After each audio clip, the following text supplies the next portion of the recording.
Hey guys, today we're talking about how God made night. Dim your lights, get comfortable, and enjoy. Don't forget to like and subscribe if this helps you fall asleep. Also, make sure to let us know in the comments where you're from and what time you're watching this. Let's start. In the beginning, the world had never known rest. Light covered everything like a song that never stopped playing. It touched every corner of creation, every field, every branch, every breath of wind.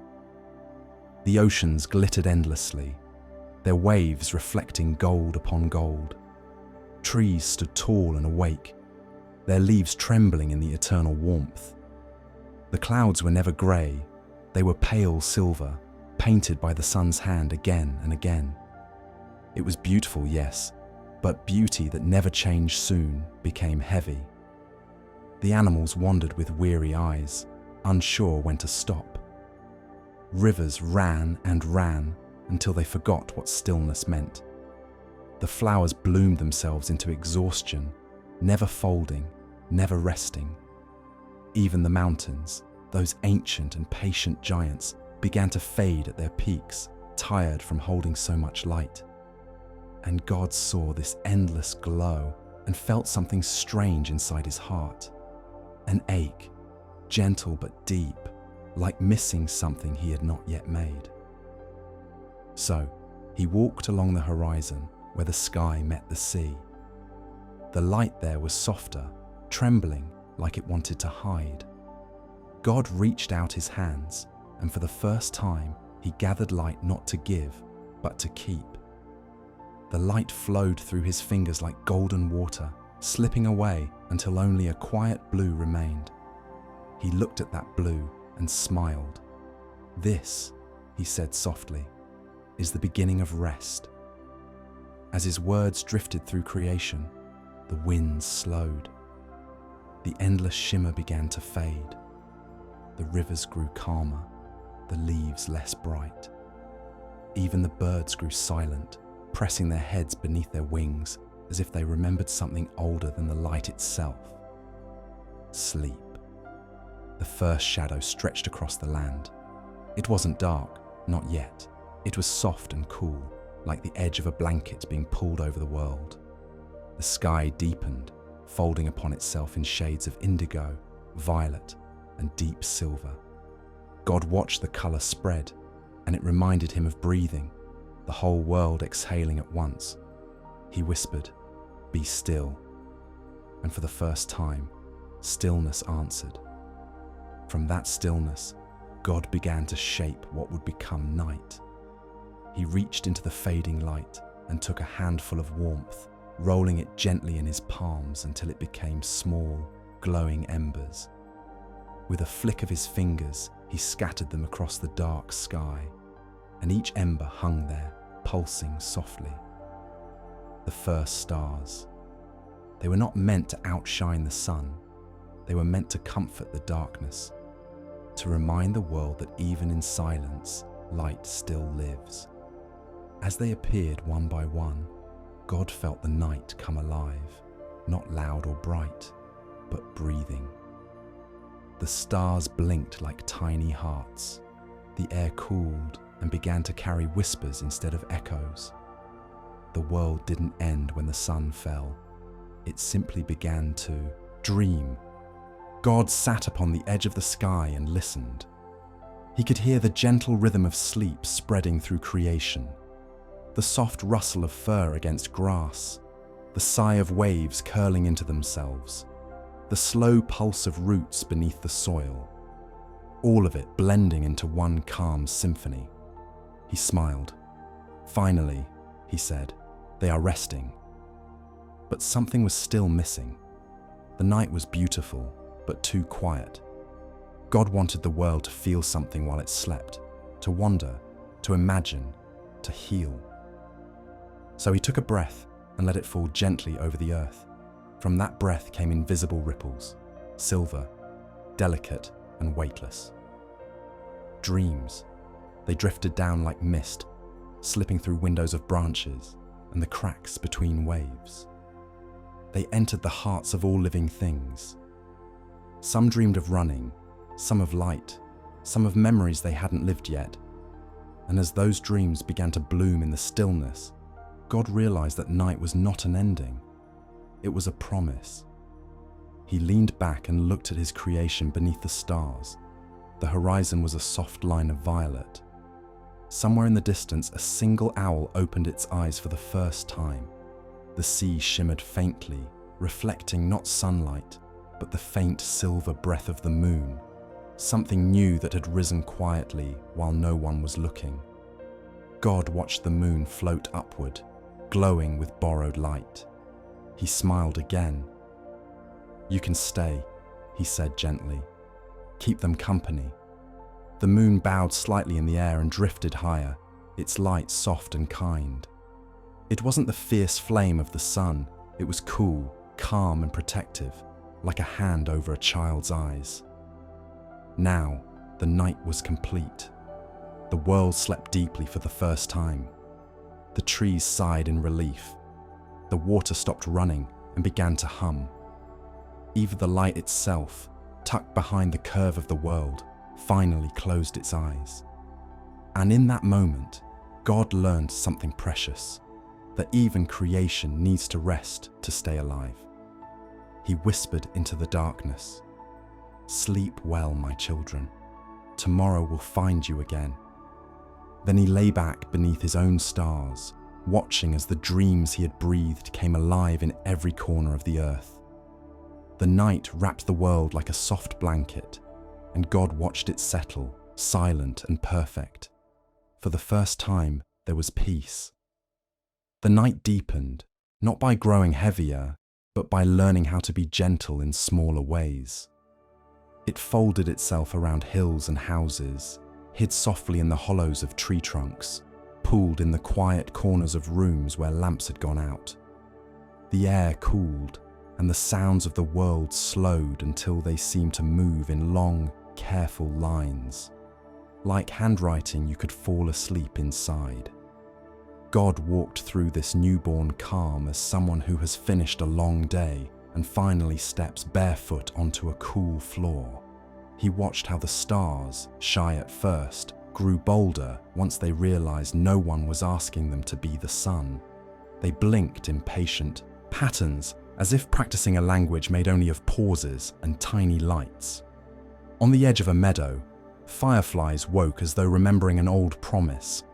They rose by dozens, then by hundreds, not in a rush, but in a steady, breathing rhythm, a chorus of small lanterns choosing where to glow. God paused there, letting the fireflies stitch and unstitch their brief constellations. A cricket began its simple violin at the grass's hem, and then another answered, and then a third, and the space between their notes felt like silk. "Not silence," God whispered, pleased.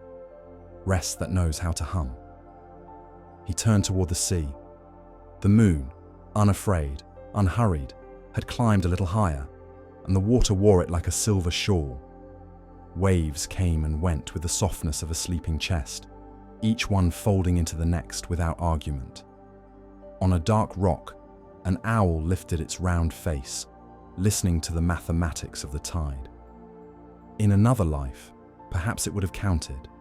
Tonight, it simply knew. The world was learning what to do with its dark.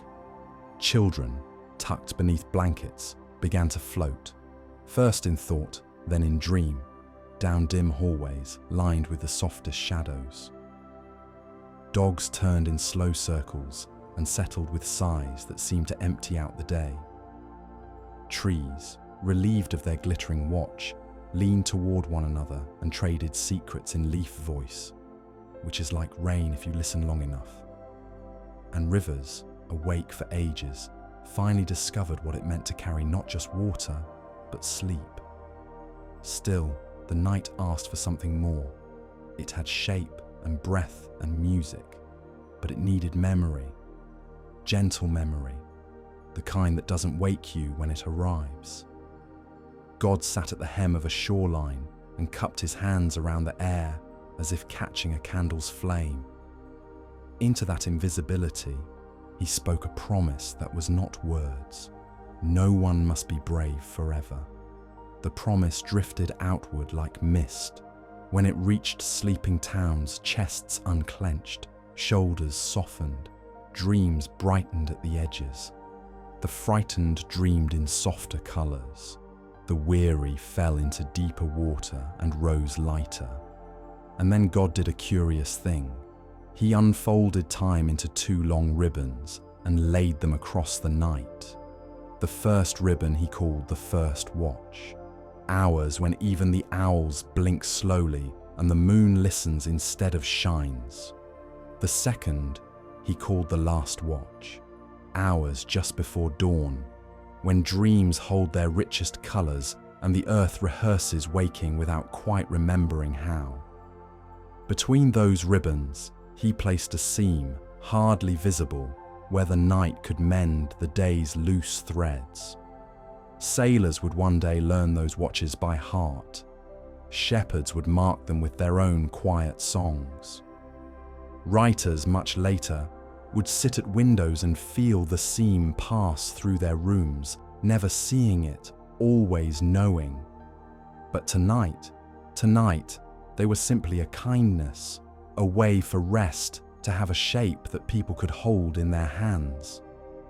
High above, the eye constellations discovered their voices. They did not speak loudly, or even often, but they hummed names to each other that nobody yet knew, of hunters and harps, of cups and crowns, of rivers that ran only in the sky. God didn't correct them. He let them name themselves, because everything sleeps better when it chooses its own story. A fox stepped from the tree line and crossed the meadow with a gait that made no sound. Its fur held a little moonlight, not enough to shine, just enough to remember. When it stopped, the fireflies turned and drifted nearer, curious. For a moment, they formed a necklace around the fox's throat, and then they broke apart again, one by one, as if remembering something important about being small and free. God smiled at that. He loved how the night honoured the little things, soft paws, seed husks, moth wings like paper prayers. Day could be a stage. Night, however, was a library. It kept the tender volumes, the last words said in a doorway, the laughter that didn't fit the room, the apology whispered too late and still somehow heard. Night shelved them without judgment. In the morning, it would hand back only what could be carried. By a stone wall, dew began to gather, first a thought, then a bead, then a silver grammar across every blade of grass. Dew is the handwriting of evening, written while the world forgets that anyone is writing. God traced a fingertip along the wall's cool top and watched each drop tremble, grateful for the smallest physics of calm. He moved inland. A village slept with its shutters set like eyelids, half lifted to the moon. Somewhere, a clock kept time with a patient blink. Somewhere else, a cat leapt windowsill to windowsill, a soft comma punctuating the street's long sentence. On an upstairs desk lay a letter unsent. The night folded itself over the paper like a wing and kept the words from spoiling. Tomorrow would find them kinder. Dreams thickened, their colours deeper now, their sound low and close to the earth. Some dreams were stitched from the day's bright cloth, softened in the washing of hours. Others arrived from far away, carrying a smell like old books and lake water at noon. The best of them carried nothing at all, only the sweet gravity of falling without fear. God reached into that river of dreams and lifted out a small, shimmering thread. He wound it around his finger and felt it vibrate like a string. With the gentlest pluck, he sent its tone back into the sleeping world. A mother, waking only halfway, smiled and slept again. A student stopped clenching a jaw they had forgotten was tight. Someone who thought they had no tears left found too, and then slept better than they had in years. The thread didn't know their names. It didn't need to. "We will make a place," God said to the moon, "for everything that can't be solved by daylight." The moon glowed in answer, patient and sure. Clouds came and went like slow ships passing a harbour. When they crossed the moon's face, shadows walked the fields without feet. When they moved on, the silver returned as if nothing had happened, which is one of the night's oldest lessons. At the edge of a forest, God met the wind. In the day, it had been busy, flying flags, herding scents, flipping pages, making itself louder than it felt. Now it stood with its hands behind its back, ready to listen. God taught it lullabies of pine and riverbank, of closed barns and warm stables, of stone and fern, and the sweet breath of bread cooling in kitchens. The wind repeated them perfectly, carrying each song just far enough to arrive and not so far as to disturb. There were sorrows, of course. The night welcomed them too. It did not argue or advise. It did not reach for lamps. It made room, set out a chair, held the hand that trembled. And often, when sorrow had finished speaking, the night said, "Rest here. The answer will not run away before morning." In that way, grief learned to breathe between its waves. God gathered the spent colours of the day, the bright oranges, the insistent blues, the sharp whites, and steeped them in a bowl of dark water until they softened into tones that looked like the undersides of feathers. When he lifted the bowl, the colours had dissolved into a single, quiet hue.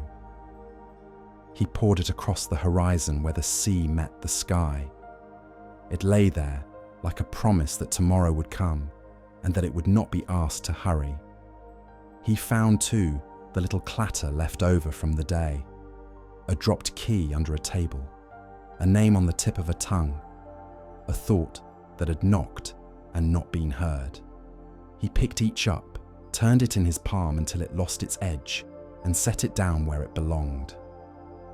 The night is a tidy thing when it wishes to be. Far away, mountains wore their starlight like pins on a jacket. In their folds, snow learned a new vocabulary for glow. No glare, no flash, only a softness that felt like the word hush becoming visible. Above them, the Milky Way drifted, a pale river where stories went to learn how to be quiet before they became true. "Good," God said, more to himself than to the stars. "You're learning how not to wake each other." He returned to the meadow where the fireflies had grown bold. They swirled as if directed by a conductor no one could see, sketching slow arcs that meant nothing and everything. God sat on the ground and let the grass cool his hands. He thought of all the thresholds the night was guarding, the crib and the porch and the hospital room and the empty seat at the table, and he blessed each one without changing it. For blessing is not always the same as fixing. Somewhere, a door opened to let in a forgotten cat. Somewhere else, the last candle was pinched out and left the shape of a thumb in its soft, cooling wax. The stars leaned closer. The moon lowered its own voice, as if not to interrupt. And the night, now sure of itself, pulled its hem a little higher over the world, like someone adjusting a blanket in their sleep. Dreams reached their deepest water. In that depth, they spoke slowly, in images, as old things do. A red kite against a pale sky, a path through silver grass, the taste of salt and the sound of a name said once and meant in full. They did not demand to be remembered. They asked only to be lived while they lasted. God stood and looked across the great round of the earth, all of it breathing, all of it covered in the same soft dark. He placed his hand on the sky where the seam ran between the watches, and for a moment it glowed, not visible to eyes, but felt in bones, like the faintest thread of warmth sliding through a cool room. "Enough for now," he said, not to end the night, but to bless its continuance. The phrase melted into the air and became a path the hours could follow without getting lost. The owl returned to its dark rock. The fox vanished into a sentence the grass would finish later. The sea kept wearing its moonlight, as if it had nothing else to do and was proud of that fact. And the fireflies, tired at last, lowered themselves into the grass and went out gently, each becoming a dot in the memory of a field. When God turned to go, the night did not fade. It didn't need to. It merely held. It held the world the way a careful hand holds a fragile cup. Not tight, not loose, simply right. And so the hours passed, deep, clear, merciful, carrying across them the softest news, that every bright thing is brighter for having rested, and that rest is not the absence of life, but the shape love takes when it grows quiet. The night learned to travel, not by moving faster than the day, but by learning the quiet language of seasons, the long syllables of winter, the brief laughter of summer, the careful footfalls of autumn, the first shy notes of spring. God watched as darkness folded itself differently for each time of year, the same way a blanket drapes a child in winter and a breeze in June. Rest would not be one thing for all nights. It would be many gentlenesses, shaped to every hour that needed them. In winter, the night wore a hush that could be heard. Snow gathered the silver from the moon and laid it back on fields, rooftops, and the dark shoulders of pines. Footprints printed themselves with soft conviction. The small commas of birds, the tidy em-dashes of foxes, the tidy ellipses of deer. Far above, the stars felt closer, as if cold air made space ring truer, and the constellations seemed tidier in their places, patient teachers pointing without scolding. Breath became visible, a little cloud that rose and uncurled like a prayer that did not need words. Inside houses, window panes drew constellations of their own in frost, and candles taught shadows how to be warm. In summer, the night remembered skin. It carried the scent of cut grass and lake water, mixed with the soft sweetness of ripe fruit and faraway rain. Crickets unrolled their measured violins in the underbrush. Bullfrogs placed slow drums across the pond. Fireflies rehearsed tiny lantern alphabets above ditches and hedgerows. The sky held on to blue longer than anyone thought it could, then finally turned velvet, as if the day were reluctant to leave, but polite enough to bow.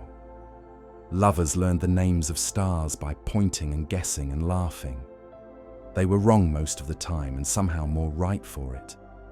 Autumn bent the night at the middle, like a page folded to remember where you left off. Leaves let go, not with sadness, but with trust, drifting into small maps no one would read the same way twice. Smoke walked slowly out of chimneys. Apples cooled in baskets. Barns held the scent of hay like a kept promise. The sky clarified, less haze, more ink, so that each star could be counted if you had the patience, which the night gave freely to anyone who asked without speaking. Spring stitched dew onto everything that waited. The night there was damp and kind, a soft rinsing after long quiet. Frogs auditioned in ditches for a choir that welcomed every voice. Seeds stirred, not in a hurry, just honest. If you listened closely, you could hear the world learning to trust itself again, the way a newborn hand curls around a finger. The stars over spring fields did not shout directions. They hummed them, and the earth leaned closer to hear. God walked those seasons, the way one walks rooms in a beloved home, stopping at thresholds, resting a palm on door frames, smiling at scuffs that proved living had happened. He wanted the night not only to comfort, but to guide, to be a map that even the tired and the lost could read with their eyes closed. So he began with a single steadfastness. He found a point in the sky that barely moved, not because it was stubborn, but because the earth was so beautifully busy with its turning. He taught that star how to be steady, while everything else wheeled about it like a slow dance. He did not give it a crown or a trumpet. He gave it patience. "Stay," he murmured, "and let those who wander come to know you by coming home." The star understood. Sailors would one day call it by many names. God thought of it simply as the star that never leaves. "North," he said, and the word did not shout, it cleared its throat. To teach the rest of the sky how to help, God took a long thread of night and ran it from horizon to horizon. On that thread, he placed bright heads of wheat, a cup, a lion's thoughtful back, a man with a harp, a swan that learned to fly forever. He didn't force the shapes. He placed the lights and let love and need draw lines between them. A fisherman someday would see a hook where a shepherd saw a crook. A child would see a kite. All of them would be right because the night is generous with meaning. But he made sure of this. Wherever you stood, there would be a path of stars that led you somewhere true. Not always where you expected, more often where you needed. He taught the moon to keep time quietly. In her smooth language of waxing and waning, he braided weeks into a soft rope anyone could hold. Farmers learned to read that rope with their hands. Poets learned with their throats. Friends learned with the dates they kept. When she was full, the moon walked the fields like a guardian. When she was new, she stepped back to let the stars speak without interruption. Neither was better. Both were necessary, like inhaling and exhaling. The sea, that patient student, learned to bow to the moon without losing itself. Tides kept faith, reaching, returning, reaching again, so that harbours and hearts could plan their comings and goings on something firmer than desire. God laid his palm on the water and felt it answer, in the slow syllables of tide-keeping. "I remember you." He smiled. Memory is another kind of guidance. On a cliff above a dark channel, a lantern burned inside a small stone tower. The keeper slept in a chair with a blanket over his knees, the night doing his job kindly while he dreamed of breakfast. The lamp's beam turned like a finger pointing and then pointing again, an endlessly patient gesture. Here, here, here. Out at sea, a boat's mast nodded as if in conversation. The stars stood behind the lamp like witnesses. The moon signed the message with her calm hand. Across the inland deserts, night became a book you read by walking. Sand kept its heat the way old stories keep theirs, and the sky above it showed such a clean script of stars that a caravan could lay its route like a ruler against the firm lines. When wind erased the tracks by morning, no one feared. They were meant to vanish.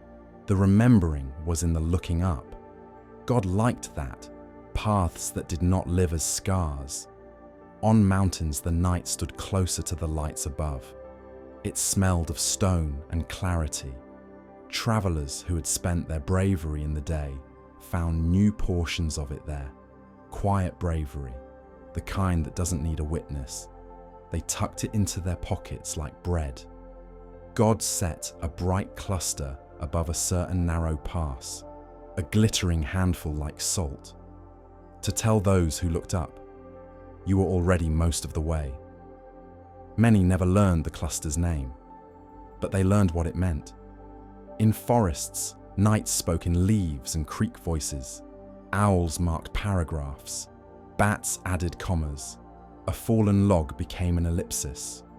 Moonlight threaded itself through branches to make lace on the path. When the lace broke, Fireflies mended it temporarily with 1,000 needle pricks of soft green. The path did not always go straight. Often it curved where the land asked it to. The stars were fine with that.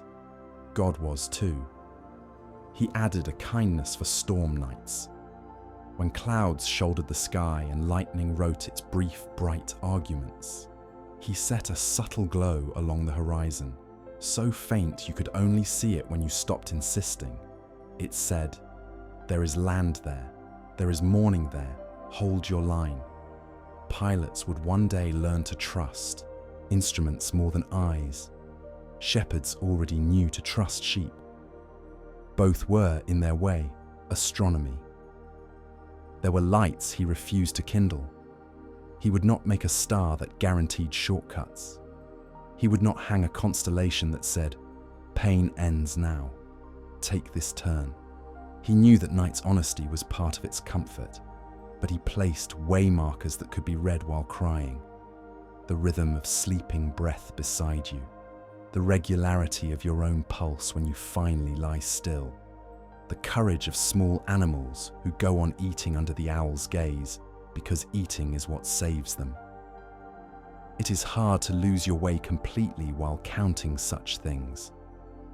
As the seasons turned, the ceiling of the world rotated its grand wheel. Winter's keen geometry sliding towards spring's softer script. Summer's wide, generous scatter giving way to the tidy sharpenings of autumn. From parked trucks in fields, from roofs, from ships and dunes and mountain huts, people watched that wheel and learned themselves by it.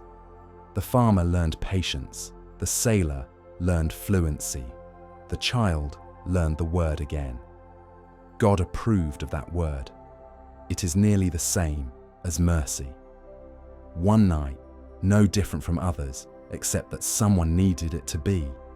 God stood over a long road that cut between fields like a rule of grammar.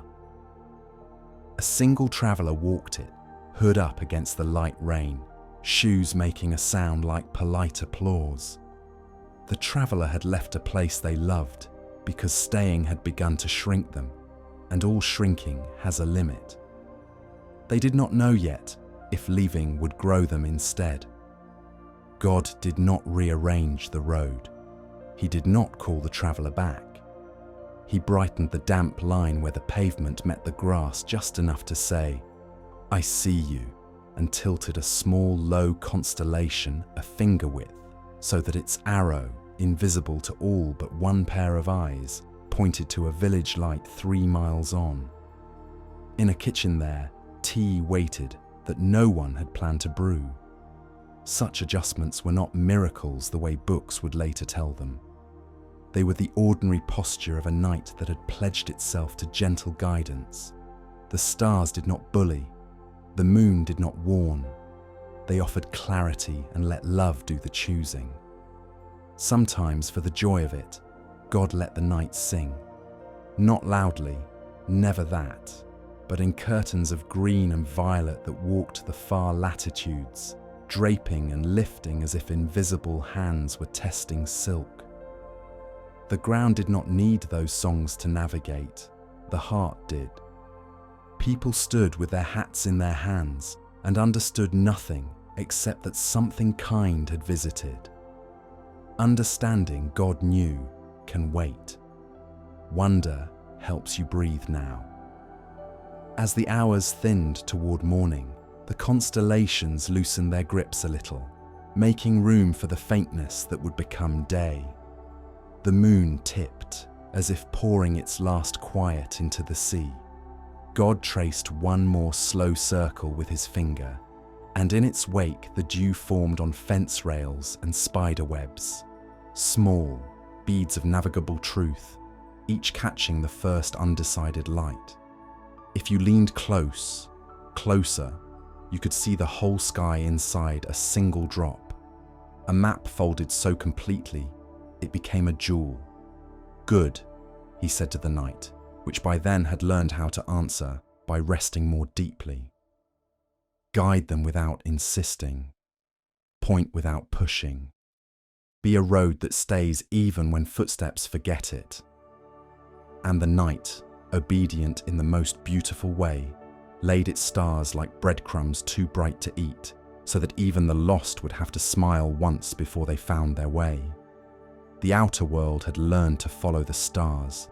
Now it was time for the inner world to learn its own constellations. When the last sounds of the evening faded, the cartwheels, the closing doors, the soft clinking of cups being set aside, the world's noise gathered itself like a sheet being folded. And underneath it, the heart began to whisper. This was the quiet God loved most, not the silence of empty fields, but the silence inside people when they stopped rehearsing their days. He walked through the sleeping minds of the world as through a garden after rain. Every soul was a path. Some were neat and tidy, others wild and blooming. Some carried the scent of grief, some of laughter, some of both. He didn't fix or prune. He simply listened. Because the night, he realized, was not only for rest, but for rearranging the hidden drawers of memory. Dreams were the hands that did that work. They moved softly, never forcing, only folding what the day had left unfolded. Here, a conversation that ended too soon. There, a smile given to the wrong moment. Somewhere else, a question with no one left to answer it. The dreams gathered all of it and placed them where they wouldn't sting. By morning, only the shape remained, no longer sharp, just understood. God lingered over those dreams with the same care he had once used to scatter the stars. Each was a small world, fragile, fleeting, but necessary. Some drifted toward comfort, the sound of water, a familiar house, the arms of someone missed. Others drifted toward lesson, a mountain that must be climbed, a door that must finally be opened. But every dream, whether gentle or heavy, returned its sleeper to the same destination: peace. He noticed that people dreamed differently depending on what they carried. Those who lived in noise dreamed of quiet places, rivers, woods, hallways where the light never argued. Those who lived in solitude dreamed of crowds that smiled but did not judge. Children dreamed in color. The elderly dreamed in temperature, cool breezes, warm faces, rooms that smelled like old sunlight. And sometimes, when hearts were too full to dream at all, the night itself came closer, wrapped around them like fabric, and held them until they could. It was then that God realized the night was becoming not only a guide for wanderers, but a healer for the weary. He began to shape new kinds of stars, soft, ons, barely visible, reserved for those who looked up with heavy eyes. These weren't meant to be followed, they were meant to be felt. They carried no names, no patterns, no myths. They were just small lights that said, "You are seen." They flickered in and out, sometimes appearing near a window when someone couldn't sleep, sometimes just above a ship lost in fog, sometimes deep inside a dream as a shape that couldn't quite be remembered. They were mercy made visible. The moon watched him work. "Will they know?" she asked quietly. "Not always," God said, "but they will rest better for reasons they can't explain." He looked toward the mountains where snow caught the faintest glow. Beneath it, he could hear echoes of thoughts people had never said aloud. Old hopes, small fears, things buried beneath too much light. The night did not hide those things, it made room for them. Every secret needed somewhere soft to land. So he gave the night another gift: patience. Day was built for doing, for movement, for answers. Night would be built for waiting. Not the anxious kind, but the gentle waiting that believes something beautiful is still on its way. The stars practiced this kind of waiting. They stayed, glowing quietly through hours that no one counted. Trees practiced it too, standing still through wind and frost, trusting the soil they couldn't see. And when people dreamed, their bodies practiced waiting for morning, the muscles unwinding, the heart slowing, the breath learning to trust the dark. God loved this stillness. It was like a song played so slowly that only the soul could hear it. But he also saw what happened when people fought the night. There were a few who stayed awake, not out of wonder, but out of fear. Fear of stillness, fear of what silence might say back. Their rooms were bright long after the stars had begun to speak. Their eyes darted from shadow to shadow, as though darkness was something to conquer rather than be cradled by. God didn't scold them. He simply sent a gentler light through their windows. Moonlight diffused through curtains, soft enough to look like a sigh. It did not ask them to sleep. It only asked them to stop running. And often, just before dawn, they finally did. In the far north, where winter nights stretched long and deep, entire villages learned to live by that trust. They learned that day would return even if it was gone for months, and that joy could survive without sunlight. The children painted stars on their ceilings. The elders told stories about how darkness was a blanket God had sewn himself. In those places, sleep was not escape, it was celebration. Dreams there became longer, richer. They stitched communities together across the cold. Sometimes two people separated by miles would dream the same sound. A bell, a voice, a bird call in the morning.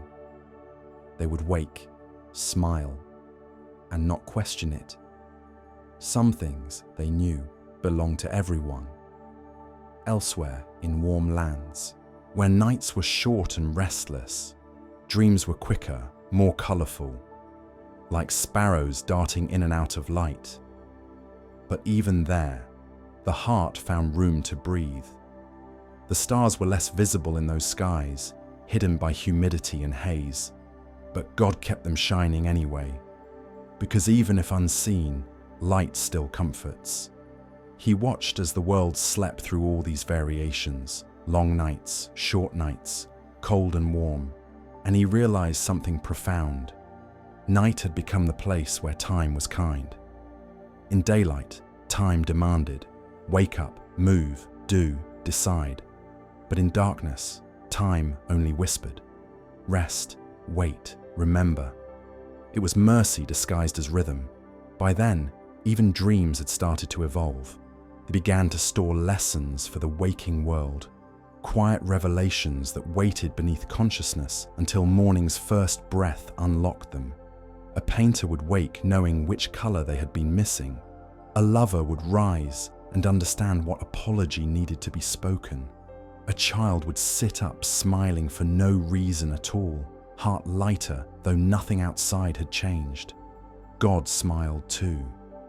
He had not told the night to do that. It had learned on its own.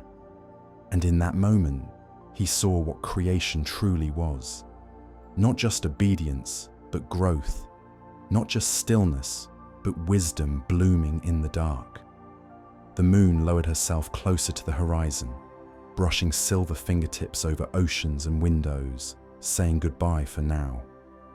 The stars began to fade one by one, not hurried, but with the tender rhythm of candles being blown out at the end of a gathering.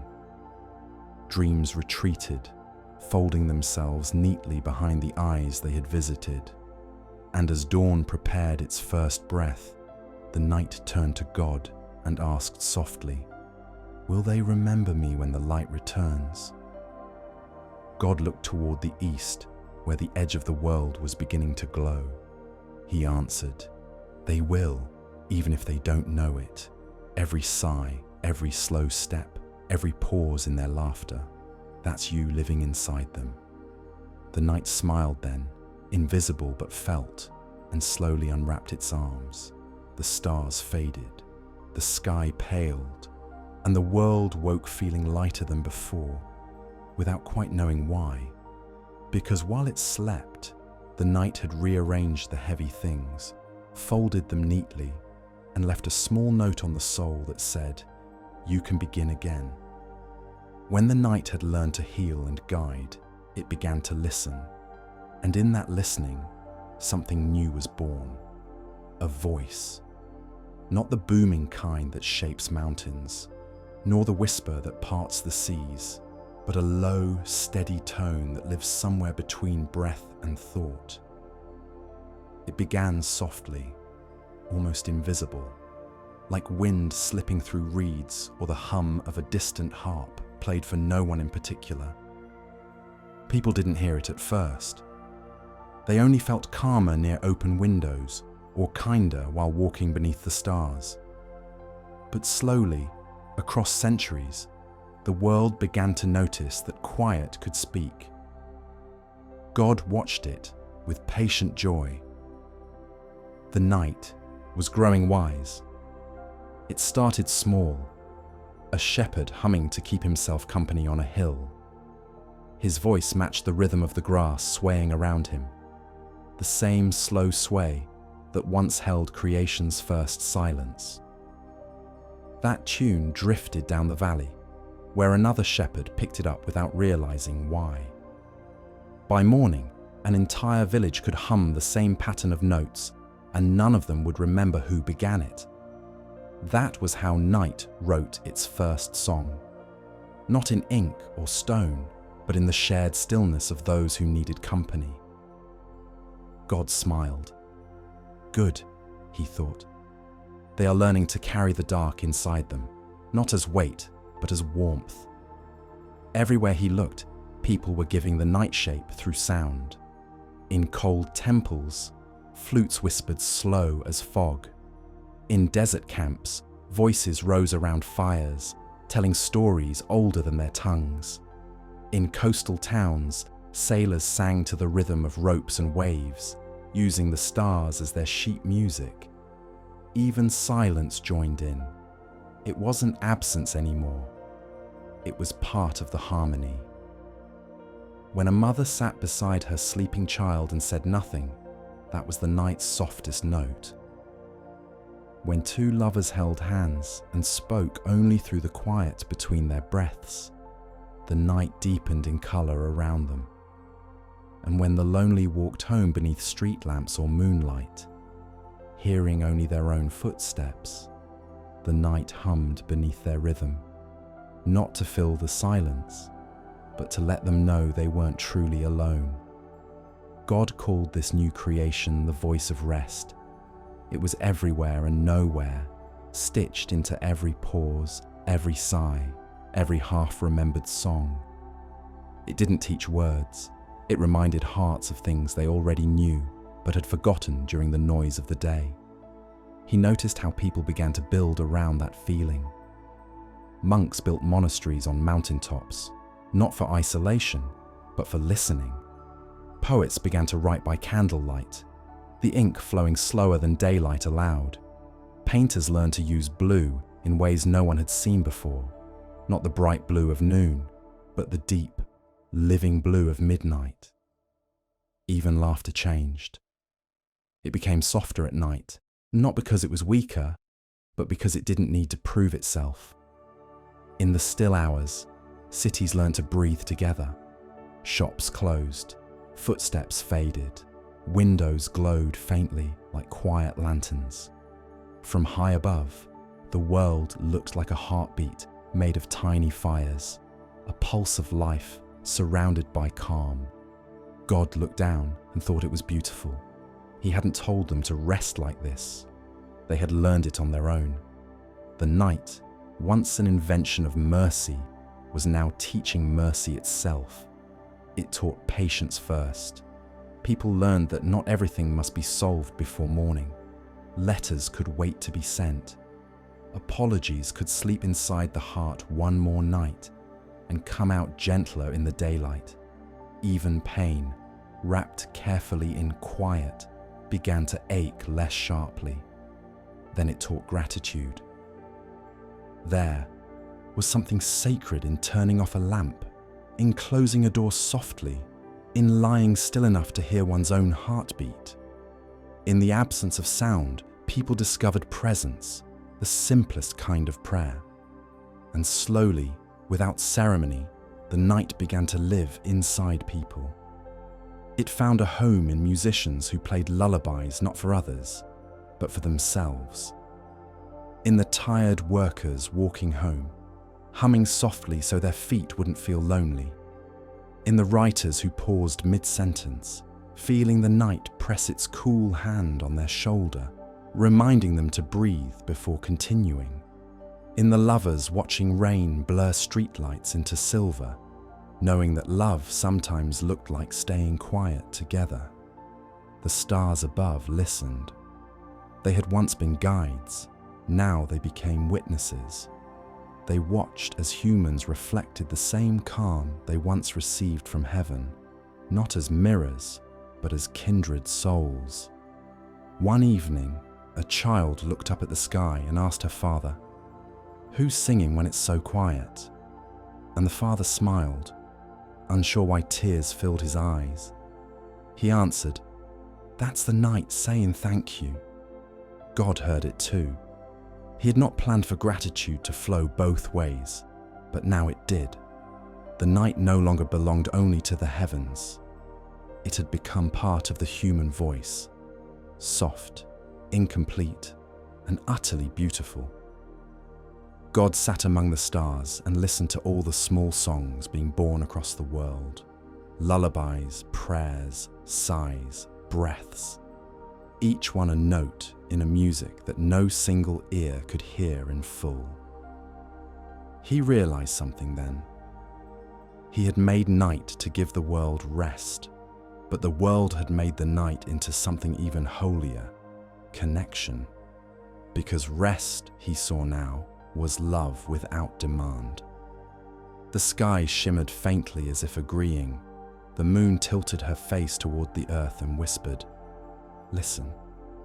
And in that moment, the whole planet exhaled together, oceans, mountains, cities and sleepers, a single breath that said without words, "We remember you."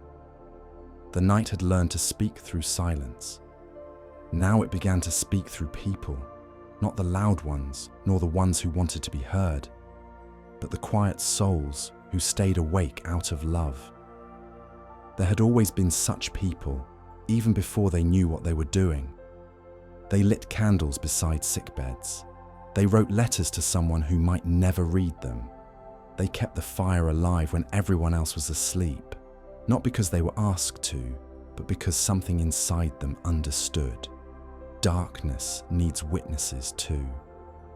God walked among these keepers of the late hours. He found them in every corner of the earth. A doctor leaning against a white wall, eyes half closed but hands ready. A mother standing by a window, listening to the breathing of a child. A sailor keeping watch while the sea whispered against the hull. An old man mending nets by the light of a single lantern. A student reading, whispering the words aloud so they wouldn't vanish into the dark. Each of them carried a small piece of the night's gentleness. They were its eyes, its heartbeat, its promise that the world was never fully alone. God didn't speak to them with thunder. He didn't need to. He placed his voice in the rhythm of their patience, in the tapping of keys, in the steady inhaling of breath, in the soft flicker of candlelight across a page. And for those moments, the night became a bridge between doing and being. Somewhere in a city, a writer paused mid-sentence, staring at the blank space after a comma. She didn't know what word should come next, so she waited. The waiting stretched long enough to make her uncomfortable, until she realized that the pause itself was what the story needed. She smiled. The night had edited for her. Elsewhere, a watchman stood at the gate of a small village. He had been awake for hours, listening to wind move through the trees. There were no dangers, no intruders, only the faint, rhythmic sound of crickets. He could have left his post, but he didn't. He stayed because he liked the feeling of being part of something that slept peacefully. He didn't know that God had placed him there not to protect, but to remember, to remind the world that vigilance can be an act of tenderness. On a quiet shore, a woman waited for a ship that hadn't returned in months. Every evening, she lit a lantern and placed it on a rock by the water, not because she expected to see sails, but because she couldn't bear the thought of the sea being dark. The waves, touched by the small flame, seemed to breathe a little easier, and even though no one told her, the sailors far out at sea often said they felt comfort when passing her stretch of coast, as though someone was praying for them without words. That was how the night spread its mercy, through small, invisible devotions. God looked at these souls and thought of them as keepers of the hush. They were the ones who understood that love sometimes means waiting beside what you cannot fix, believing that simply being there is enough. The stars learned from them too. Once they had burned to be seen, now they were content to simply shine. Their light didn't demand attention. It waited, patient and steady, until eyes finally looked up. In that patience, a quiet truth formed. Even unseen light is still light. The moon drifted lower that night, her reflection shimmering across countless windows and rivers. She looked at God and said, "They remind me of you." God smiled gently. "No," he said. "They remind me of what I hoped they'd become." He watched as cities pulsed like constellations of their own, streetlights glowing, windows flickering, each small rectangle of light, a story still being lived. There were late-night painters mixing colors they couldn't name, librarians closing the last books with reverence, musicians playing to empty rooms because sound needed to exist somewhere, even without applause. The night listened to them all.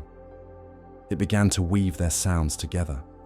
The scratch of pens, the hum of distant trains, the murmur of lovers talking half asleep. It stitched these things into a single, slow rhythm. The lullaby of humanity. A song made not of words, but of presence. In that song, God could hear every heartbeat of the world at once. It was imperfect, off-tempo, sometimes sad, sometimes beautiful beyond measure. But it was honest, and honesty, he thought, is the purest kind of worship. He let the song continue without conducting it. Every off note, every silence, every broken line belonged exactly where it was. The night was no longer something he maintained. It was something the world and he shared, like two voices in harmony. Then gently, the night began to teach one last lesson, that rest and creation were not opposites, but twins. While people slept, seeds pushed roots deeper. While hearts dreamed, forgiveness grew quietly between them. And even when the world appeared still, it was never empty. The night was the world's deep inhale before another day. God stood beneath his stars and closed his eyes. He listened to the hum of cities, the breathing of forests, the pulse of oceans. He could feel every story being written, every ache being soothed, every hand reaching in sleep for another. And he whispered, not loudly, not to command, but to bless. Keep watch, keep kindness, keep quiet. The world exhaled in answer, and the night, vast and full of small lights, smiled. Because for the first time, it wasn't only God who kept watch over the world. It was the world, keeping watch over itself. The night had grown wise. It had learned to rest, to heal, to guide, to listen, and to love. Now it faced its final task, to let go. The stars sensed it before God spoke. Their light trembled softly, not in fear, but in recognition, the way someone shivers before a long-awaited goodbye. The moon hung lower, her silver glow rippling like a sigh across the oceans. Everything seemed to hold its breath. The trees, the waves, even the wind that had always moved without asking. The world was full of peace, but peace too must know how to change. God stood at the edge of the horizon, where darkness met a faint, invisible line of promise. It wasn't color yet, not blue or gold, just the soft thought of brightness waiting its turn. He whispered, "You've done well." The night, stretching across the earth like a great gentle heartbeat, answered in a voice made of crickets, water, and sleeping breath. "They've learned to rest." "They have," said God, "but rest must lead to waking." The stars flickered, uncertain. The moon tilted her head as though to ask, "And us?" God smiled. "You'll remain, not as rulers, but as reminders. When the light returns, your work will change, not end." He turned to the east and drew his hand through the darkness. It opened like fabric, letting the first hint of warmth slip through. The horizon blushed, not a sudden blaze, but a slow, shy bloom. That was how morning began. The first dawn wasn't loud. It didn't chase away the dark. It spoke with it. The two met halfway, light touching shadow like fingertips meeting across a table. Neither wanted to win. They simply wanted to understand each other. The night said, "I taught them to rest." The light said, "And I will teach them to rise." And God, standing between them, said, "You will take turns, not as enemies, but as partners. Each will give what the other cannot." From that moment on, the world learned rhythm, the heartbeat of time. Day would come to stir, to build, to laugh. Night would come to soothe, to mend, to remember. Together, they became a single breath. In and out, rise and rest. The stars relaxed into the paling sky, their shimmer softening into whispers. The moon bowed, her silver slipping back into the sea. Every blade of grass glistened with dew, like the night had written one last love letter and left it folded across the earth. In those moments before full dawn, dreams lingered like fog, hesitant to leave, knowing they were about to dissolve into memory.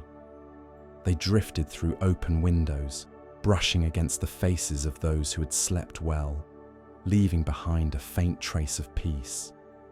God walked through that in-between world, watching the slow return of colour, the greens still shy, the blues still waking, the golds yawning themselves awake.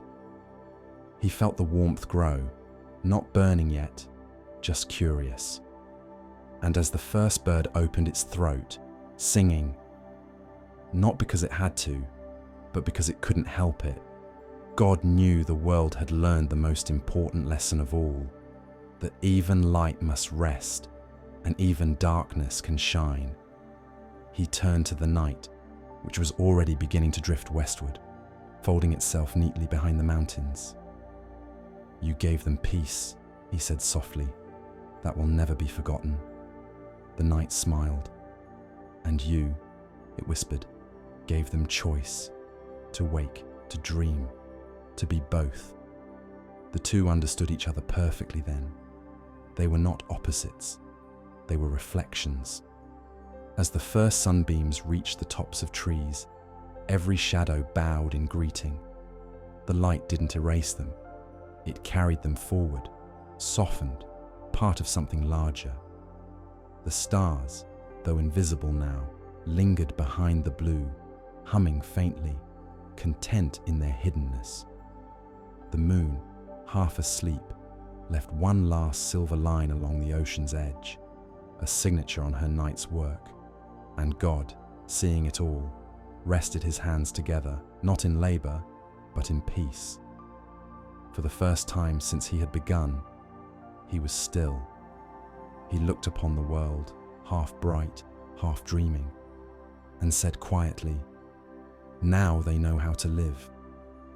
The words drifted outward like dust in sunlight. They brushed against mountains, against rivers, against sleeping faces that were just beginning to wake. And as they settled, the world felt them, without hearing them, as the first warmth touched skin and the last cool of night slipped away. Every creature, every soul, every corner of the earth seemed to breathe together one final time before the day began.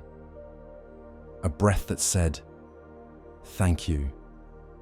The light rose, the night withdrew, and the rhythm of forever began.